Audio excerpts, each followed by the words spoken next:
Ya, entonces habíamos quedado, permítame un cachito.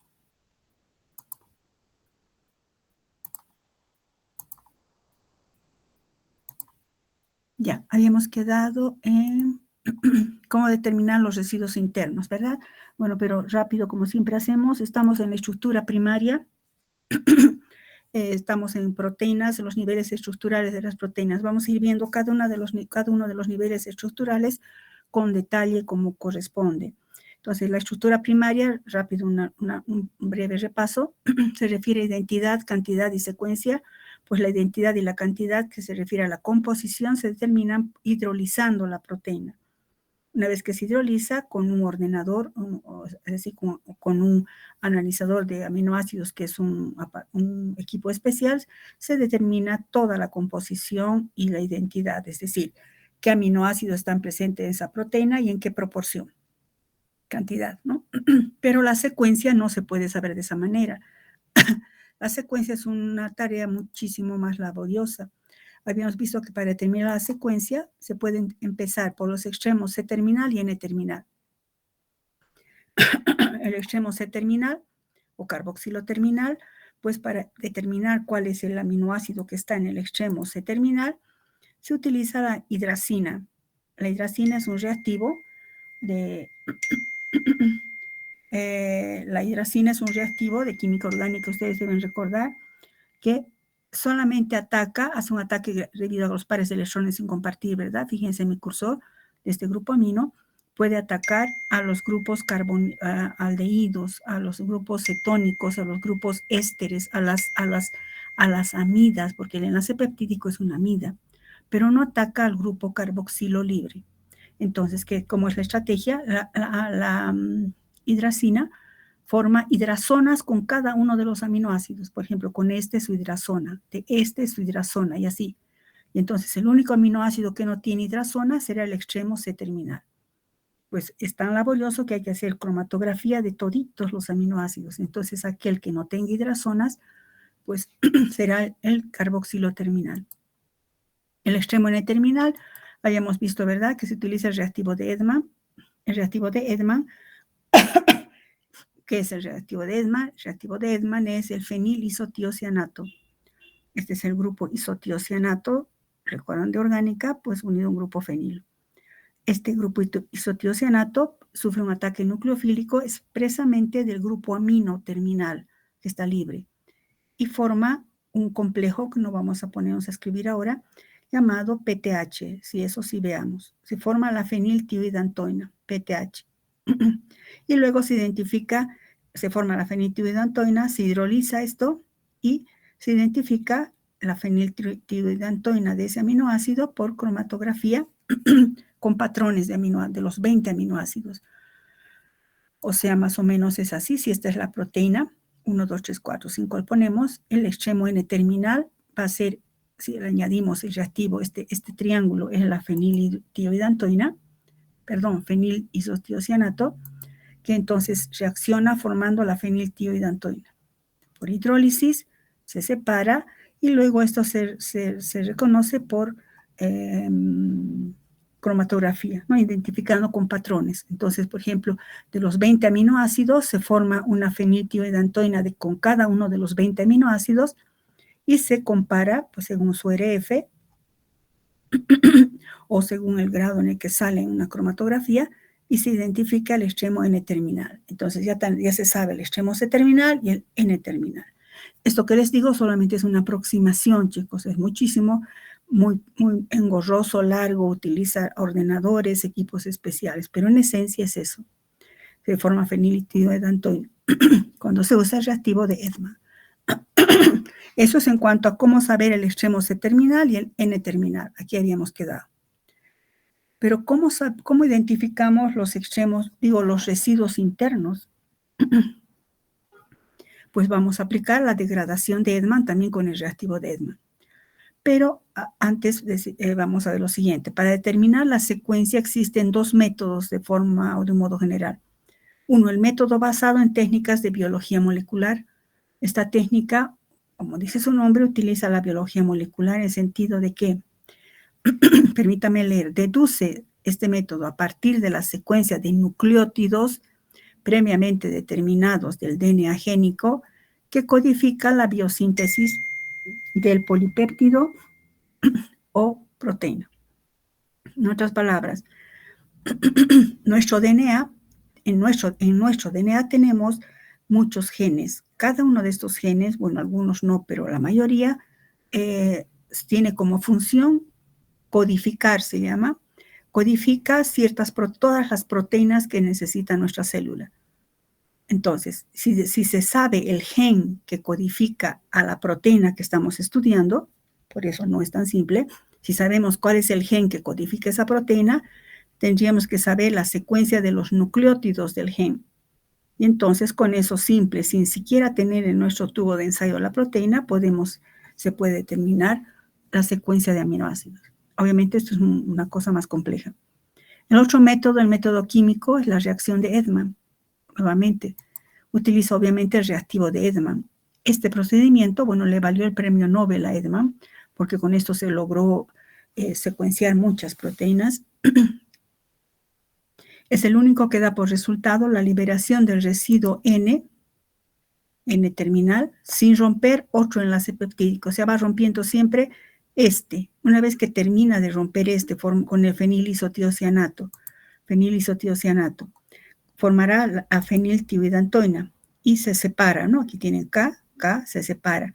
Entonces, el aminoácido que queda ahora se ha transformado en un nuevo extremo N terminal, que otra vez reaccionará con el feniltioidantoína y así se va cortando poco a poco. Y así, con cada una de las feniltioidantoínas, se va midiendo puede ser la absorbancia o por cromatografía. Y de esa manera, pues parecería, ¿verdad?, un trabajo de negros, en el sentido que primero, luego este. Si estamos hablando de cientos o miles de aminoácidos, imagínense el trabajo.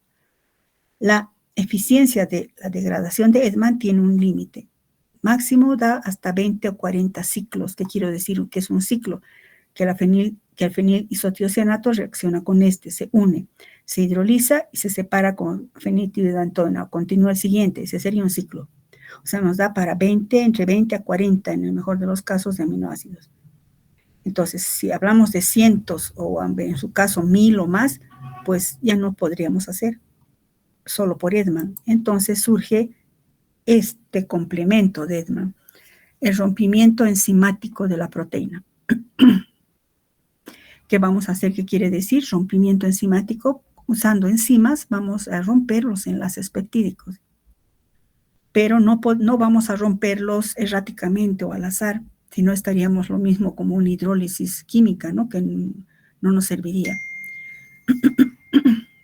Lo que se utiliza es, se acude a enzimas. Las enzimas, después vamos a ver, las enzimas tienen una acción específica. Algunas de ellas tienen una especificidad de acción muy alta. Algunas enzimas tienen especificidad de acción muy alta. Entonces, nuestro objetivo es obtener un grupo de fragmentos peptídicos procedentes de la proteína general, cuya secuencia se desea determinar.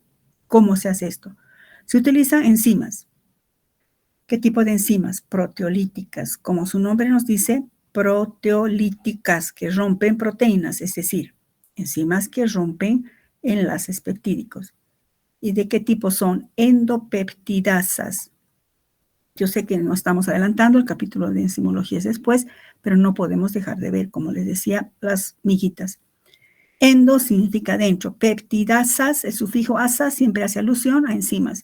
Entonces, enzimas que rompen enlaces peptídicos, pero internos. Pero tienen que ser de alta especificidad, no cualquier enzima. Por lo general, se usan estos dos tipos de enzimas, la tripsina y la quimotripsina. Son enzimas que se encuentran en el sistema digestivo, pero se cuenta con enzimas purificadas y cristalizadas de tripsina y quimotripsina. Cada una de estas enzimas son endopeptidasas y rompen enlaces peptídicos o cortan por el lado carboxílico. Pero no cualquier enlace peptídico, sino aquel enlace peptídico en el que estén arginina y lisina. De otro aminoácido no rompen. Y la quimotripsina, que también su especificidad es alta, rompe enlaces peptídicos del lado carboxílico solo donde hay aminoácidos aromáticos y aminoácidos apolares voluminosos.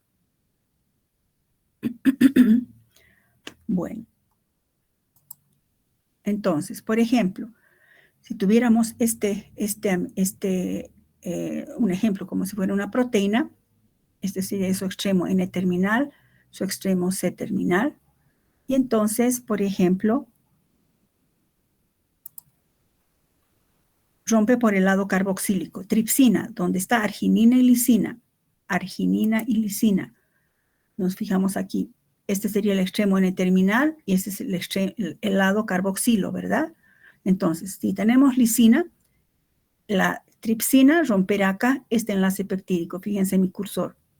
Entonces, ¿por qué es necesario saber qué enlace rompe? Porque así vamos a saber que en los péptidos que obtengamos hay extremos C-terminal que son lisina, por ejemplo. Hemos dicho lisina y arginina. ¿Dónde está arginina? ¿Dónde está arginina? Soy la enzima. Ah, aquí está arginina. Clic, lo rompe ahí. Entonces, por ejemplo, con acción de la tripsina ya tendríamos 3 péptidos. Este y este. Ahora, por acción de la quimotripsina rompe aminoácidos aromáticos. ¿Dónde está aromático? Ninguno. Aquí está triptófano. Clic, lo rompe. Y también donde hay aminoácidos que se llama aminoácidos apolares, podría ser acá, ¿no? Así, va rompiendo selectivamente. Entonces, tenemos un montón de fragmentos, ¿verdad? Que se purifican por cromatografía. Fíjense qué importante es la cromatografía de intercambio iónico. Obviamente, todo esto es en equipos especializados con computadoras. Entonces, se aíslan y purifican se separan todos estos péptidos, productos de la hidrólisis. Luego ya ahora los péptidos, estos ya son más chiquititos y se los secuencia por Edman. Ahora sí, pues están más chiquititos. Hemos visto que Edman tiene un límite hasta 40, ¿verdad? Bueno, pues entonces se va obteniendo péptidos pequeñitos a partir de la proteína grande. Cada uno de esos péptidos se secuencian por Edman. Una vez que se tiene la secuenciación en un equipo especializado, ya tenemos la secuencia, se van traslapando como un rompecabezas, obviamente, repito, con una computadora. Entonces, por ejemplo, tendríamos péptidos trípticos, ¿qué significa? Péptidos obtenidos por acción de la enzima tripsina. Y péptidos quimotrípticos, es decir, péptidos obtenidos por acción de la enzima quimotripsina. Entonces, por ejemplo, tendríamos este péptido, voy a poner poquitito, no, obviamente cientos o miles, repito, lo haría una computadora. Si tenemos este péptido, tenemos este y este. Entonces, aquí tenemos, por ejemplo, si se fijan acá, treonina, asparagina, valina, lisina. Valina, lisina, ¿dónde hay valina? Aquí está valina, lisina. Entonces, fíjense, valina, lisina, se parece, me queda alanina, triptófano. Aquí está alanina, triptófano. Se superpone y entonces el péptido total sería esto. Obviamente para eso tendríamos que tener conocimiento de cuál es el aminoácido N-terminal, cuál es el aminoácido C-terminal. Bueno, pues esto es nada más como para que tengan una idea de cómo se secuencia. Repito, se hace con equipos y computadoras, ¿no? Fíjense, tanto trabajo para determinar la secuencia de las proteínas. Hemos dicho, ¿verdad? Según ese método de biología molecular, si se conoce si se conoce cuál es el gen que sintetiza esa proteína, podemos determinar la secuencia de sus aminoácidos.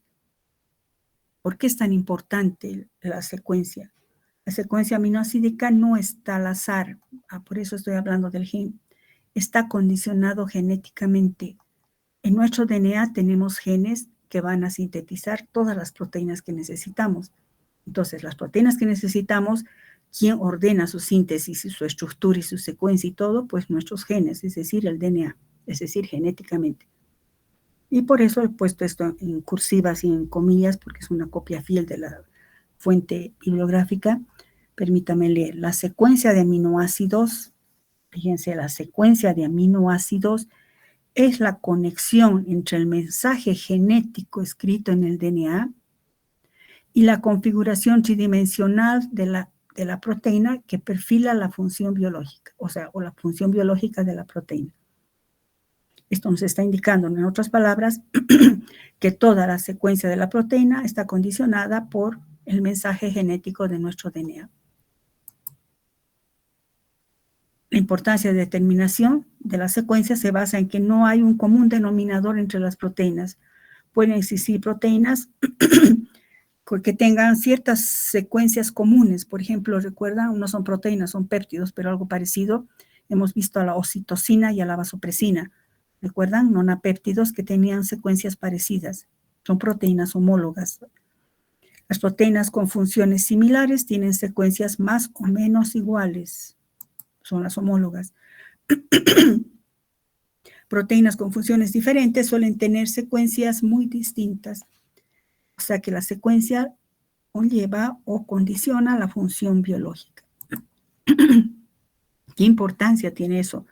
Una importancia bioquímica y médica. Importancia médica.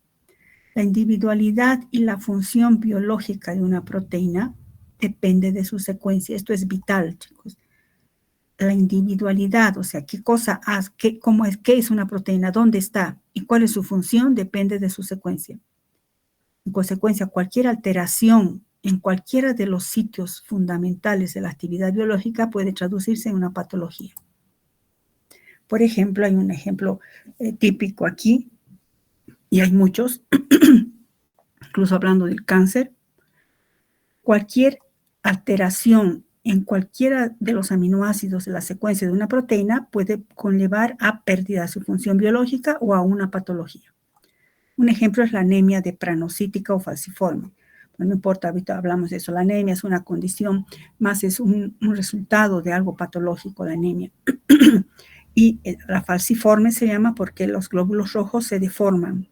Y entonces ya no cumplen su función, que ustedes saben que los glóbulos rojos tienen la función de llevar el oxígeno hacia los tejidos, y no solo eso, de devolver desde los tejidos, pues el anhídrido carbónico, el bicarbonato, etcétera, y eliminarlo en la respiración. O sea, es vital. Cuando ocurre una alteración de la hemoglobina en ciertas personas que padecen de esta patología, existe una alteración en la estructura de su hemoglobina. La hemoglobina, vamos a ver el siguiente capítulo, tiene 574 aminoácidos. O sea, ya se ha determinado la secuencia de toda la hemoglobina. Y por eso se ha podido determinar que la alteración nada más en lugar de que esté el ácido glutámico en la posición 6 de una de las cadenas, en lugar de ácido glutámico está la valina. Ese simple cambio hace que se altere la función de la hemoglobina. Y por tanto se forma una hemoglobina alterada. Esa hemoglobina alterada deforma, por eso se llama anemia falciforme, deforma los eritrocitos. Fíjense, este es un eritrocito, fíjense, normal, ustedes lo conocen por fisiología y por biología. Es casi esférico, bicóncavo, y que cumple obviamente su función de por diapédesis transmitirse o circular por los eritrocitos, por los vasos sanguíneos. Cuando la persona que tiene esa alteración patológica en la que en lugar de que esté en posición 6 de la cadena, en lugar que esté un ácido glutámico, está una valina, por una mutación, esa hemoglobina precipita, y por eso, fíjense, lo deforma el eritrocito. Este eritrocito ya no puede llevar con la misma funcionalidad del oxígeno, ni devolver hacia los pulmones el anhídrido carbónico, no puede hacerlo con la misma funcionalidad, dando lugar a esa enfermedad. Fíjense entonces que conocer la secuencia es vital para incluso determinar ciertas patologías o cómo se podría arreglar cuando es por ejemplo, la terapia genética, ¿no?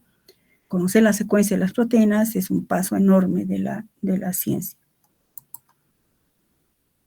Eso en cuanto a la estructura primaria, donde hemos resaltado que la secuencia es muy importante. La secuencia está condicionada genéticamente, la estructura primaria condiciona la funcionalidad de una proteína. Pero veamos también con profundidad la estructura secundaria. Hemos dicho que la estructura secundaria es la orientación geométrica. Se debe a interacción entre residuos próximos de la secuencia de aminoácidos y a rotaciones de los enlaces psi y phi. Estamos viendo la estructura en bioquímica 1. Tenemos que ver a este nivel, chicos. Ustedes, fíjense, lo que está aquí encerrado es un enlace peptídico. Este enlace peptídico, este enlace que ven aquí, del enlace peptídico, es rígido. Eso escriban, por favor. El enlace peptídico tiene un carácter, no un carácter. El enlace peptídico es rígido, debido a que tiene carácter de doble enlace.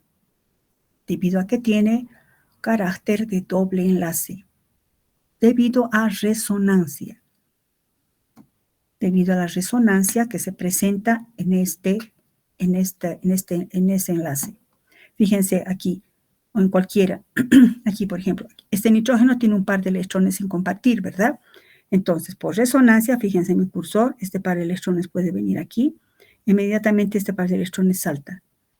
Entonces, en el momento dado, esto tiene un carácter de doble enlace. Y ustedes bien saben que los dobles enlaces no giran. En cambio, estos otros enlaces, este y este sí pueden girar. Son enlaces sigma. Entonces, este tiene casi un carácter de pi, enlace pi. En cambio, este puede girar, este puede girar. E incluso estos tienen sus nombres correspondientes. El enlace phi, que está del lado del grupo amino, que sería este, y el enlace psi, que está de este lado del grupo carboxilo del enlace peptídico.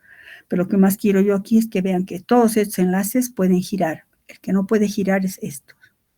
Entonces, gracias a la rotación de estos enlaces sigma y a la interacción entre residuos próximos, aparecen las estructuras secundarias. Existen 3 tipos de estructuras conformacionales, por eso recuerdan, las conformaciones son rotaciones o disposiciones espaciales gracias a la rotación de los enlaces sigma. Bueno, existen 3 tipos de estructuras conformacionales o estructuras secundarias. La conformación tipo alfa hélice, las conformaciones tipo plegamiento beta y las conformaciones tipo giro inverso o bucle, o beta y bucles omega. ¿Cómo es esto de la conformación alfa hélice? Esta, que sería una estructura secundaria. La alfa hélice es una disposición espacial muy estable. Energéticamente es muy estable, ¿no? Es una estructura con un enrollamiento de estrógiro hacia la derecha, que hace que los residuos que estén más o menos a una distancia de 3 a 4 residuos se encuentren próximos. Y entonces, ¿cómo se estabiliza esto? Fíjense, aquí se forman puentes de hidrógeno. Aquí estos puentes de hidrógeno, por ejemplo, en este grupo, del grupo amino del enlace peptídico, un puente de hidrógeno con el carboxilo del otro enlace peptídico, y así se van formando puentes de hidrógeno y se estabiliza esta estructura de alfa hélice. ¿Qué estabiliza? Pues la hélice se estabiliza por puentes de hidrógeno intracatenarios que se forman entre grupos carboxilo del grupo, o sea, grupo carbonilo del enlace peptídico con el grupo amino de otro enlace peptídico que está más o menos a una distancia de 4 aminoácidos. Se puede representar ya sea como cintas, así, como esto, como cintas, o se puede representar en algunos casos, en algunos libros, en forma de estos cilindros, como tubos o como cilindros. Todos estos son puentes de hidrógeno que estabilizan esta estructura de la alfa hélice. ¿En qué tipo de proteínas predominan? Pues en la gran mayoría, pero sobre todo en las globulares. Las proteínas globulares como la ferritina, que está en la sangre, la mioglobina, también en la sangre, insulina, etcétera, etcétera. En algunas fibrosas también está presente, como la alfa-queratina. Por ejemplo, podemos ver esta representación de la mioglobina. Esta mioglobina está presente en la proteína de los músculos, ¿no? Aquí podemos ver, por ejemplo, fíjense, serían las alfa-hélices, abundan las alfa-hélices. Esta sería una proteína globular, ¿no? La mioglobina. ¿Qué es la conformación tipo plegamiento beta? Las láminas beta son porciones de la cadena proteica, porciones de la proteína. Este es un plegamiento beta. Son porciones de la cadena proteica que se disponen, fíjense, paralelas unas con otra y se establecen puentes de hidrógeno, que serían estas, parecen graditas, ¿verdad? Estas líneas serían puentes de hidrógeno entre un grupo carbonilo de un enlace peptídico con el grupo amino de otro enlace peptídico. Las cadenas pueden pertenecer, sobre todo en este caso, esta es una cadena intramolecular. Puede haber también intermolecular, pero sobre todo intramolecular. Entonces, fíjense, si este podría ser el extremo N-terminal y este el C-terminal. Si esto agarramos y lo estiramos, sería el nivel primario. Luego se organiza sobre sí misma la proteína y forma, por ejemplo, la alfa hélice, y este sería un plegamiento beta. ¿Cómo se representan? Pues con forma de flechas gruesas, donde el grupo carboxilo generalmente se dirige hacia el lado, o sea, se representa como si aquí estaría el grupo carboxilo, ¿no? El lado carboxilo. Hay dos tipos de láminas beta, pues pueden ser las paralelas, en las que coinciden el extremo N-terminal, N-terminal, C-terminal, C-terminal, y las antiparalelas mediante N-terminal con el C en la dirección, ¿no?, en la que va la cadena. Por ejemplo, aquí podemos ver que sería una lámina antiparalela, ¿no? Aquí está el amino, aquí un carboxilo. Y la representación van a ver en los libros así. Por ejemplo, esto que vemos aquí sería una alfa hélice, pero estas que están en color verde y rojo serían las láminas beta. Si nos fijamos, aquí hay una antiparalela. Por eso la flecha abajo y esta flecha, la punta arriba. Lo mismo aquí, son dos antiparalelas. Láminas beta antiparalelas. Los giros beta o bucles son un tipo también de estructura secundaria que se denominan vueltas en horquilla o bucles o giros beta. Se consideran estructuras de conexión. Fíjense en este dibujo, este es un bucle. Se consideran estructuras de conexión entre diferentes elementos de la estructura secundaria. Permite un cambio de 180 grados. Fíjense mi cursor, si esta proteína estaría yendo en este sentido, entonces para que se dé la vuelta y forme la estructura terciaria, esta partecita se denomina bucle. No es más, obviamente, todo es un conjunto de aminoácidos, ¿no? Es un bucle. Por ejemplo, en esta proteína que está acá, vemos las hélices alfa, vemos las láminas beta, y estos son los bucles que permiten el cambio de dirección, la unión entre cadenas, ¿no? Sobre todo, producen un cambio de dirección de la cadena polipeptídica en 180 grados. ¿Qué funciones tienen estos giros beta o bucles? Se ha determinado que estos giros beta o bucle, que se encuentran siempre en la superficie de las proteínas, tienen función son zonas de reconocimiento, por ejemplo, de anticuerpos, sitios activos de las enzimas. Estos bucles tienen esa función, por eso siempre se encuentran en la superficie de las proteínas. En este sentido, después de haber visto las cadenas alfa, o las hélices alfa, los plegamientos beta y los bucles, aparecen dos conceptos importantes: los motivos y los dominios de la estructura proteica. Motivos, ¿qué son los motivos? Los motivos son ciertas disposiciones, fíjense, que se reconoce, por ejemplo, aquí, si yo me fijaría aquí, yo aquí tendría que buscar un motivo, tal vez, ¿no? En proteínas grandes. O voy a buscar un dominio, a eso se refiere. Los motivos son, por ejemplo, puede ser esto. Un motivo alfa-alfa significa una cadena alfa que se une con otra cadena, que continúa con alfa. Beta, alfa, beta. Fíjense, beta, la cinta, alfa, hélice alfa y beta. El serpenteo beta, fíjense, cadena beta, un bucle. Antiparalelo beta, un bucle.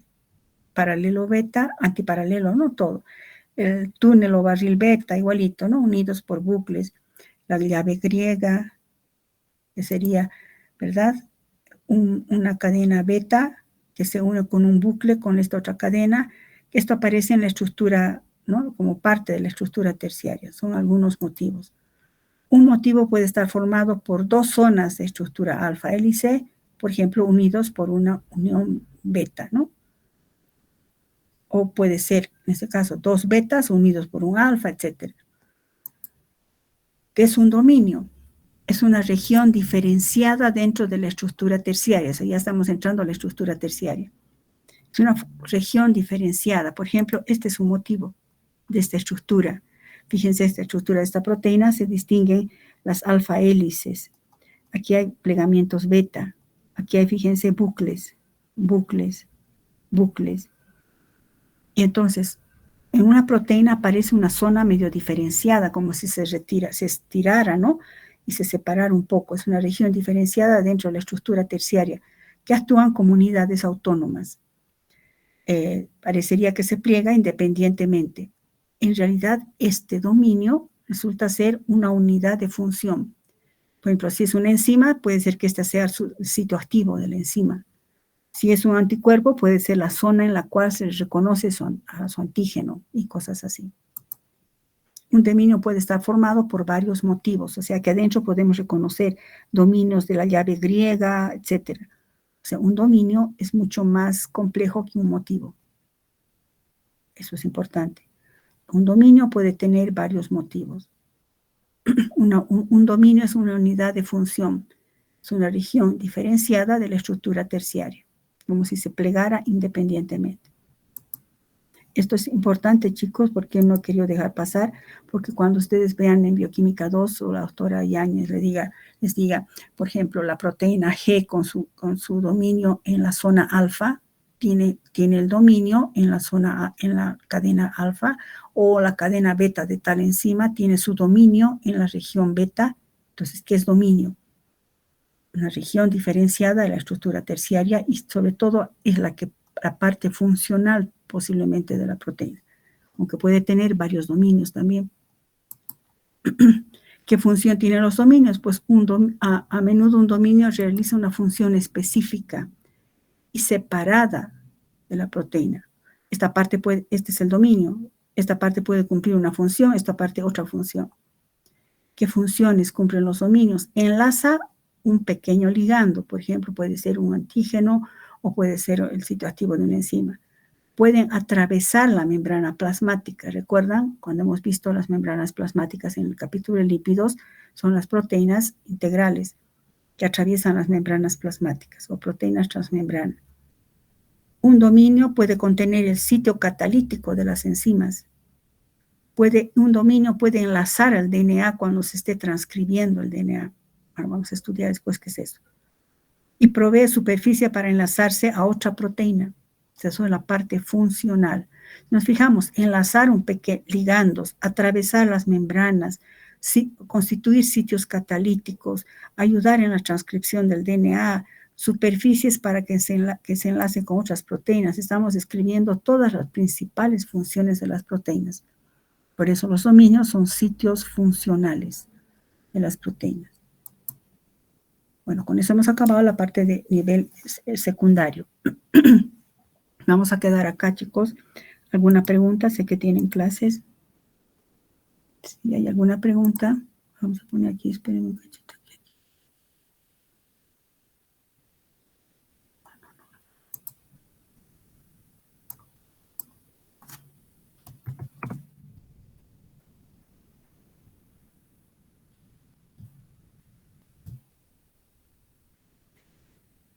Bueno, estoy marcando para no estar preguntando dónde hemos quedado. ¿Ya? Bueno, si no hay preguntas, chicos. No se olviden, antes de que pase más, tenían esa tarea para resolver por de dónde sale que un Dalton es igual a 1.66 por 10 a la menos 24 gramos, ¿verdad? Eso tienen que resolverlo. Mañana voy a revisar. Voy a parar esto un cachito.